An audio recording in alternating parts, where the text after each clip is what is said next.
لارێکی دیکەی دەستپێکی قۆناغی کۆتایی خولی نایەبی کوردستان یانەی هەندرێن لەسەر یارگای خۆی میوانداری شێروانەی کەلاری کرد.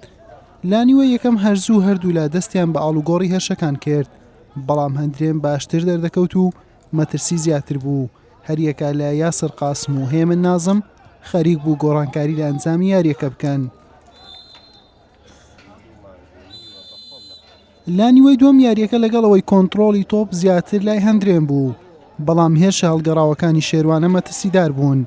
لە خولەکی 67 حوسێن ئیبراهیم لە ڕێگای لێدانی ڕاستەوخۆوە نزیک بوو تۆڕی گۆڵ یانەی میوان بەهەژێنێت، بەڵام ستون بربەست بوو.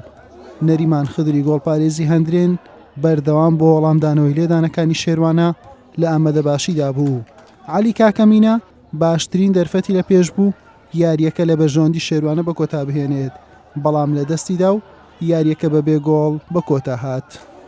ئەمڕۆ ئێمە لە دەرەوەی یاریگای خۆمان لەگەڵ یاری هەندریانە لەم قۆناغەدا یەکەم یاریمان لەگەڵ هەندریانە ئێمە لە مەرحەلەیەترا لەو تیپانە بوو کە لەگەڵ ئێمە بوو.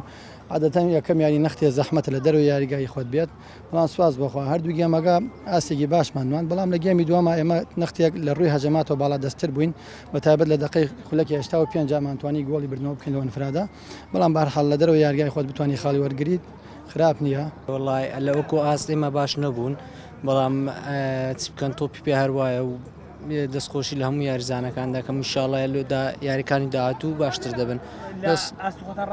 ناوەڵا ئاستەکەمان زۆر خراپ بوون ئەوڕۆ.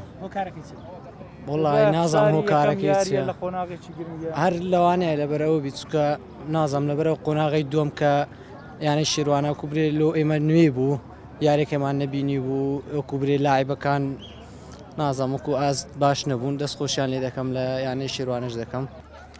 بەم ئەنجامە هەندرێن و شێروانە بوونە خاوەنی خاڵێک لە ناوەڕاستی ڕیزبەندی. ڕۆژی پێنجشەمەش هەندرێن دەبێتە میوانی سیروانی نوێ و شێروانەش میوانداری زاخۆ دەکات. حوسێن محەممەد، کەناڵی ئاسمانی پێام، هەولێر.